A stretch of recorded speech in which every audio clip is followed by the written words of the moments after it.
कल देर रात स्मृति ईरानी ने एक नहीं, दो नहीं, तीन बार मेरी एक जानकार पत्रकार को फोन किया। वह यह जानना चाहती थी कहीं राहुल गांधी अमेठी और रायबरेली से चुनाव तो नहीं लड़ेंगे। स्मृति जानती थी कि अगर राहुल गांधी रायबरेली से भी चुनाव लड़ेंगे तो उसका सीधा असर अमेठी पे पड़ने वाला है, क्योंकि पिछले 5 साल में अमेठी में उन्होंने जो काम किया उसके खिलाफ लोगों में जबरदस्त नाराजगी थी। लोग चाहते थे कि अमेठी से राहुल गांधी चुनाव लड़े ताकि स्मृति ईरानी को हार का सामना करना पड़े। स्मृति ईरानी घबराई हुई थी, बौखलाई हुई थी। अब कांग्रेस ने आखिरकार फैसला ले ही लिया है, या कहा जाए राहुल गांधी ने आखिरी में फैसला ले लिया है। खबर ये आ रही है कि राहुल गांधी रायबरेली से चुनाव लड़ेंगे और केएल शर्मा, वो शख्स गांधी परिवार का करीबी रहा है, अमेठी में चुनाव लड़ेंगे। उन्होंने न सिर्फ सोनिया गांधी बल्कि राजीव गांधी के लिए भी लगातार काम किया और अब केएल शर्मा अमेठी से चुनाव लड़ेंगे और राहुल गांधी रायबरेली से। आज मेरे कुछ सवाल राहुल गांधी से। दुनिया भर को यह बताते रहते हैं डरो मत, डरो मत, डरो मत, तो आखिर क्या वजह है कि अमेठी से चुनाव नहीं लड़ रहे हैं? क्योंकि अगर वह अमेठी से चुनाव लड़ते तो सीधा मुकाबला स्मृति ईरानी से होता, एक मुश्किल मुकाबला होता। राहुल गांधी भी जानते हैं कि पूरी व्यवस्था जो है वो स्मृति ईरानी के पक्ष में है। स्मृति ईरानी ने पिछली बार उन्हें 50,000 वोटों से हराया था। जो मुझे जानकारी है दोस्तों, राहुल गांधी की टीम और खुद राहुल गांधी इस बात को लेकर चिंतित थे कि अगर राहुल गांधी दोबारा अमेठी से चुनाव लड़ते हैं तो उन्हें हार का सामना करना पड़ सकता है, और अगर ऐसा हुआ तो राहुल गांधी के पॉलिटिकल कैरियर को, राजनीतिक कैरियर को एक जबरदस्त झटका लगेगा। मगर मेरा कुछ और मानना है दोस्तों। मेरा यह मानना है कि अगर आप मैदान में उतरते हैं तो हार जीत नहीं सोचनी चाहिए, और यह ना भूले कि यह बहुत अहम चुनाव है। यहाँ पर आप क्या राजनीतिक संदेश देते हैं बहुत मायने रखता है। राहुल गांधी अमेठी से चुनाव लड़ते, बाद में हारते या जीतते, यह एक अलग मुद्दा है, मगर एक संदेश जाता। अब राहुल गांधी ऐसा नहीं कर रहे हैं, मगर इसकी दूसरी सोच है और मैं चाहूंगा गौर करें। राहुल गांधी ने कम से कम यह बतला दिया कि वह उत्तर प्रदेश से नहीं जा रहे, इसलिए वो रायबरेली से चुनाव लड़ रहे हैं। रायबरेली से चुनाव इसलिए लड़ रहे हैं क्योंकि उनके टीम में जो सर्वे किया है और साथ ही समाजवादी पार्टी से उन्हें जो जानकारी मिली है उसके मुताबिक अमेठी से बेशक यह चुनाव हार जाए मगर रायबरेली से चुनाव नहीं हारने वाले। एक तीर से दो शिकार। रायबरेली से एक बार मैदान में राहुल गांधी उतरते हैं तो इसका असर अमेठी पर भी पड़ेगा, मगर यह असर तब कारगर होता जब अमेठी से केएल शर्मा की जगह कोई चेहरा मैदान में होता जिसे लोग पहचानते थे। क्योंकि एक बात स्पष्ट कर दूं दोस्तों, केएल शर्मा को आप में से और हम में से कोई नहीं जानता। अधिकतर लोग नहीं जानते। गांधी परिवार को छोड़कर या कांग्रेस के कुछ नेताओं को छोड़कर कल्पना कीजिए अगर अमेठी से प्रियंका गांधी वाड्रा उतरती, और कोशिशें लगातार की जा रही थी। सोनिया गांधी चाहती थी कि प्रियंका और राहुल दोनों चुनाव लड़ें, मगर प्रियंका गांधी वाड्रा ने मना कर दिया। उन्होंने स्पष्ट कर दिया कि मैं चुनाव नहीं लड़ूंगी। मगर अब राहुल गांधी ने रायबरेली से चुनाव लड़ने का मन बनाया है। रायबरेली से चुनाव लड़ने की एक और वजह, क्योंकि मल्लिकार्जुन खड़गे से बातचीत में राहुल गांधी लगातार कहते रहे हैं कि अगर 2 सीट से चुनाव लड़ूंगा और दोनों जगह से जीत गया तो मैं वायनाड नहीं त्यागने वाला। और इसके 2 कारण हैं। पहला कारण, वायनाड ने राहुल गांधी का साथ तब दिया जब अमेठी ने उनका साथ नहीं दिया था। नंबर 2, अगले साल केरल में चुनाव होने वाले हैं और ऐसे में अगर वह वायनाड सीट त्याग देते हैं तो इसका केरल के चुनाव पर गलत असर पड़ेगा। जैसा कि आप जानते हैं केरल में वामपंथी सरकार है, पिनरई विजयन की सरकार है, और राहुल गांधी ये चाहते हैं कि वो ऐसा कोई संदेश ना दें जिससे कांग्रेस के चांसेस पर बुरा असर पड़े, इसलिए वह वायनाड नहीं छोड़ना चाहते। राहुल गांधी जानते हैं कि अगले 20 सालों में, अगले 50 सालों में कांग्रेस अपने दम पर उत्तर प्रदेश में सरकार नहीं बना सकती है, इसलिए दांव पर केरल है। और उसी बात के मद्देनजर उन्होंने मल्लिकार्जुन खड़गे से कहा कि अगर मैं दोनों सीट से जीत गया तो मैं उत्तर प्रदेश वाली सीट छोड़ दूंगा। अब रायबरेली से चुनाव लड़ने का फायदा बस यही है कि राहुल गांधी ने कहीं ना कहीं यह संदेश दे दिया कि देखिए मैं उत्तर प्रदेश को लेकर गंभीर हूं। नंबर 2, अगले कुछ दिनों में आप देखिएगा मीडिया में चर्चा सिर्फ और सिर्फ कांग्रेस के इस फैसले की होगी, यानी कि तीसरे चरण के मतदान के लिए कांग्रेस कहीं ना कहीं एजेंडा जो है वो तय कर दिया। कांग्रेस राजनीति कर रही है और इसकी कल्पना उत्तर प्रदेश में तो कर ही नहीं सकते। एक तरफ से कहा जा सकता है कि उत्तर प्रदेश के अंदर जो समाजवादी पार्टी और कांग्रेस का गठबंधन है, इसे तीसरे चरण के लिए फायदा मिलेगा, क्योंकि चर्चा सिर्फ और सिर्फ राहुल गांधी के इस फैसले की होगी। मगर दूसरी तरफ भारतीय जनता पार्टी इसे मुद्दा बनाएगी। स्मृति ईरानी हर तरफ घूम घूम कर कहेंगी कि देखिए राहुल गांधी मुझसे डर गए, मुझसे मुकाबला नहीं करना चाहते हैं, और गोदी मीडिया भी इस पर खास तवज्जो देगी। मगर सबसे बड़ी बात, गोदी मीडिया राहुल गांधी के इस फैसले के बारे में जो भी कहे, भारतीय जनता पार्टी के पास तो अधिकार ही नहीं है राहुल गांधी के बारे में कहने का कि राहुल गांधी आप मैदान छोड़कर भाग गए। आपको अधिकार ही नहीं है राहुल गांधी को रणछोड़ दास कहने का। हालांकि आप भी जानते हैं कि रणछोड़ दास किसे कहा जाता है। पलटकर यह सवाल पूछा जाना चाहिए कि भाई कश्मीर से बीजेपी चुनाव क्यों नहीं लड़ रही है? क्योंकि प्रधानमंत्री नरेंद्र मोदी मंच पर जाकर बार बार कहते हैं कि हमारी नीतियों की वजह से धारा 370 हटाए जाने के बाद से कश्मीर में माहौल बेहतर हुआ है। तो सीधा सवाल, कश्मीर में बीजेपी चुनाव क्यों नहीं लड़ रही है? राहुल गांधी का अमेठी से चुनाव ना लड़ना, इसके पीछे सिर्फ राजनीति है। मगर अगर भारतीय जनता पार्टी कश्मीर से चुनाव नहीं लड़ रही है तो यह एक करारा तमाचा है भाजपा के कथित राष्ट्रवाद के मुंह पर, एक करारा तमाचा है। भारतीय जनता पार्टी जो अक्सर राष्ट्रीय सुरक्षा पर संवाद करती है या जो दावे करती है, भाई आप तो कश्मीर से चुनाव ही नहीं लड़ रहे हैं, इसलिए राहुल गांधी की आलोचना हो सकती है कि उन्होंने अमेठी में चुनाव लड़ा नहीं। लड़ा, क्यों लड़ा? क्या उनके जहन में केरल था? क्या उनके जहन में हार का डर था?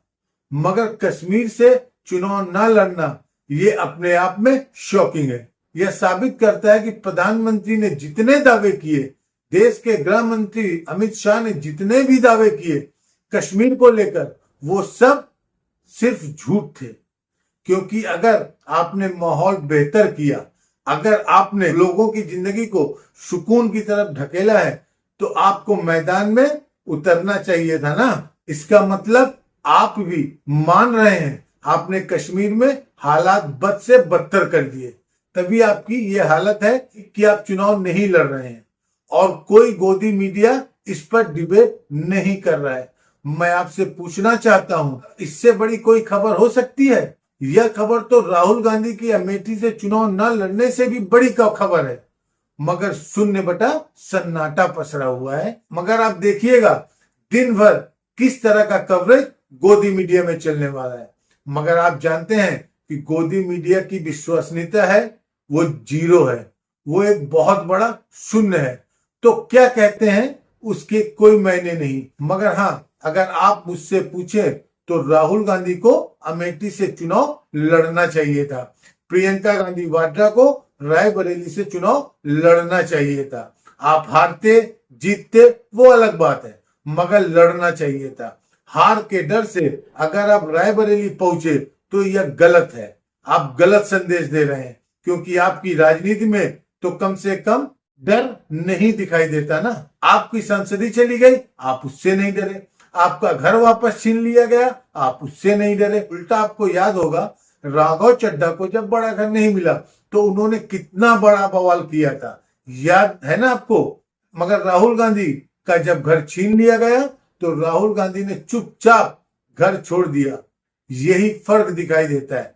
कहने का अर्थ यह है कि राहुल गांधी आरएसएस के खिलाफ कुछ भी कहने से नहीं डरते, प्रधानमंत्री नरेंद्र मोदी के खिलाफ कुछ भी कहने से नहीं डरते, अडानी के खिलाफ कुछ भी कहने से नहीं डरते, और उसी का नतीजा था कि उनकी सांसदी छीन ली गई थी। राहुल गांधी मुद्दे पर बने हुए हैं, वो डरते नहीं है। तो मैं सवाल पूछना चाहता हूं, स्मृति ईरानी से आप दूसरी बार हार भी जाते तो क्या फर्क पड़ता? तीसरी बार लड़ते, चौथी बार लड़ते, उससे डरने की कोई जरूरत नहीं। अब आपने मैदान में केएल शर्मा को उतार दिया है, और मैं आज एक भविष्यवाणी करने वाला हूं। कहने को अमेठी और रायबरेली आसपास है, मगर आप देखिएगा कांग्रेस का पूरा जोर रायबरेली पर होने वाला है। अमेठी जो है वो अनाथ हो जाएगा रायबरेली की तुलना में। इसलिए मैं राहुल गांधी के इस फैसले से इत्तेफाक नहीं रखता हूं। राहुल गांधी को अमेठी से लड़ना चाहिए था, प्रियंका गांधी वाड्रा को रायबरेली से लड़ना चाहिए था, और यह अपने आप में बहुत बड़ा संदेश जाता। अगर प्रियंका गांधी वाड्रा रायबरेली जीत जाती तो संसद के अंदर उनकी मौजूदगी होती। और यह ना भूलें, प्रियंका गांधी वाड्रा वो शख्सियत है जिन्होंने मंगलसूत्र मुद्दे पर प्रधानमंत्री के बयान को पूरी तरह से धराशायी कर दिया, पूरी तरह से कुंद कर दिया। याद है कि नहीं आपको मंगलसूत्र पर उन्होंने क्या कहा था, किस अंदाज में कहा था? यही वजह है मैं चाहता हूं कि प्रियंका गांधी वाड्रा संसद के अंदर मौजूद रहे। याद कीजिएगा मंगलसूत्र पर उन्होंने क्या कहा था। कैसी कैसी बहकी बहकी बातें पिछले 2 दिनों में अब ये शुरू हुआ है कि कांग्रेस पार्टी चाहती है कि आपके मंगलसूत्र और आपका सोना आपसे छीन ले। 70 सालों से ये देश स्वतंत्र है, 55 सालों के लिए कांग्रेस की सरकार रही है। किसी ने आपसे सोना छीना, आपके मंगलसूत्र छीने? इंदिरा गांधी ने अपना सोना, जब जंग हुई थी, अपना सोना देश को दिया। मेरी मां का मंगलसूत्र इस देश को कुर्बान हुआ है।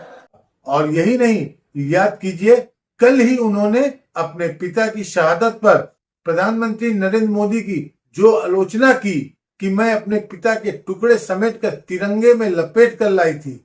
मेरे पिता शहीद हुए थे और नरेंद्र मोदी बार बार मेरे शहीद पिता को देशद्रोही बताते हैं। उनकी शब्दावली, उनके शब्दों की गूंज इस वक्त राजनीतिक गलियारों में है, और ये खासियत प्रियंका गांधी वाड्रा की है। लिहाजा यहाँ बहुत जरूरी हो जाता है कि वो भी चुनाव लड़ती और रायबरेली से लड़ती। उत्तर प्रदेश की राजनीति पर इसका जो असर होता ना, वह भूचाल से कम नहीं होता।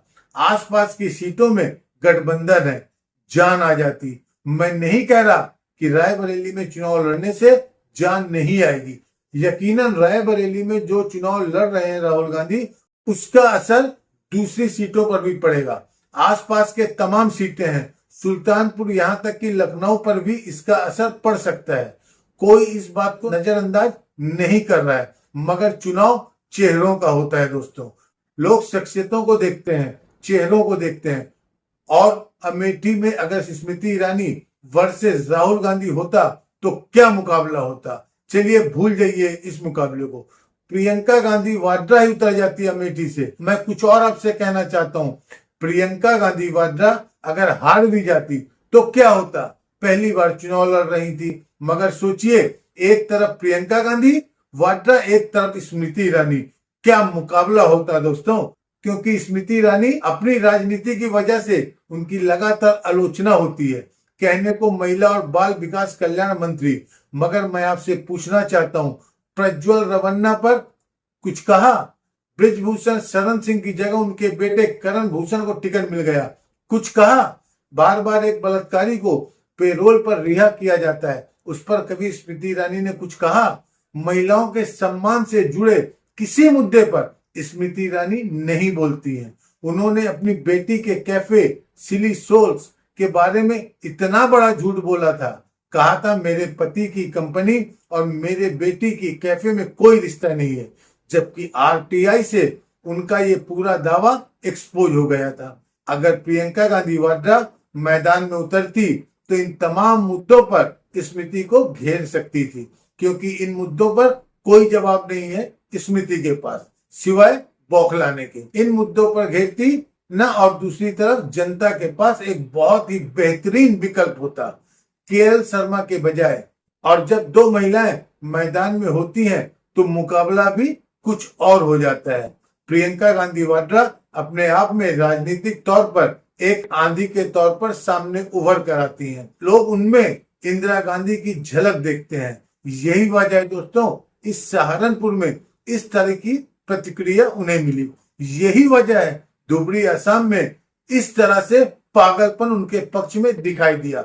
फिर से वीडियो देखिए धुबरी असम का। ऐसे में अगर प्रियंका गांधी वाड्रा अमेठी से उतरती, मुकाबला ही कुछ और होता। मुझे ऐसा लगता है कि कांग्रेस ने जो भी फैसला लिया, कांग्रेस सोच रही है कि भाई इससे राहुल गांधी का नुकसान भी नहीं होगा और उत्तर प्रदेश में हम अपनी बात भी करवा लेंगे।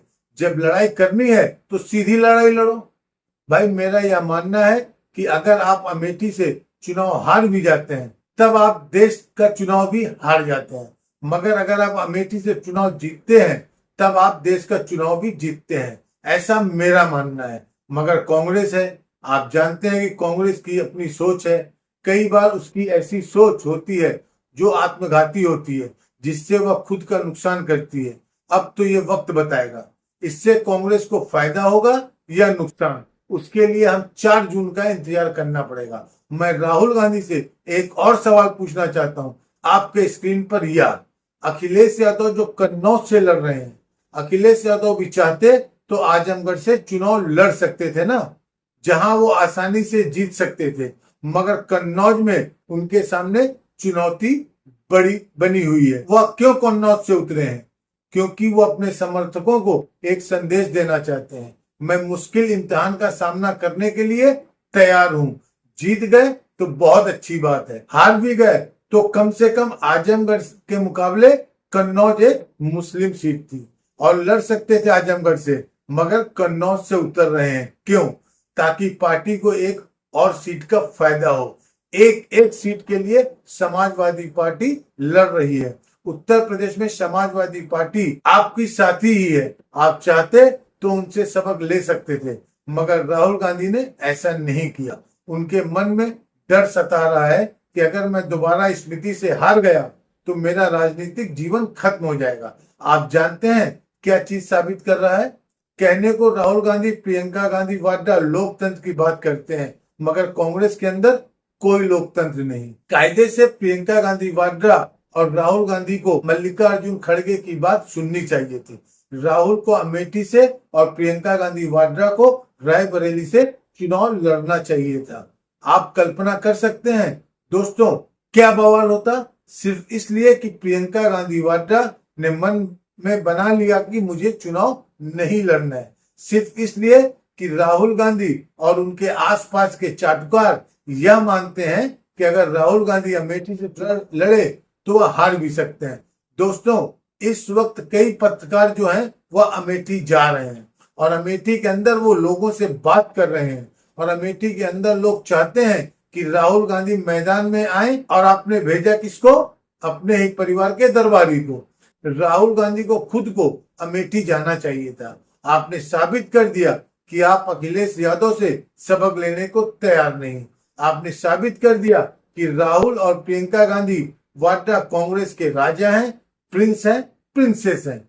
जी हाँ, लोकतंत्र तो बस नाम का है। राहुल गांधी रायबरेली से चुनाव क्यों लड़ रहे हैं, इस पर कांग्रेस ने अपनी प्रतिक्रिया भी दे दी है। सुप्रिया श्रीनेत का बयान, जब से राहुल जी का रायबरेली से लड़ने की खबर आई है, हर ओर से खूब सारी टिप्पणियों की भरमार है। भूलिए मत, राहुल जी शतरंज माहिर खिलाड़ी हैं। एक ही चाल से बीजेपी और उनके चरण चुंबकों को मूर्छा आ गई है। रायबरेली से सोनिया जी की नहीं, खुद इंदिरा जी की भी सीट रही है। यह विरासत नहीं, जिम्मेदारी है, कर्तव्य है। रही बात गांधी परिवार के गढ़ की, तो अमेठी रायबरेली ही नहीं, उत्तर से दक्षिण तक पूरा देश गांधी परिवार का गढ़ है।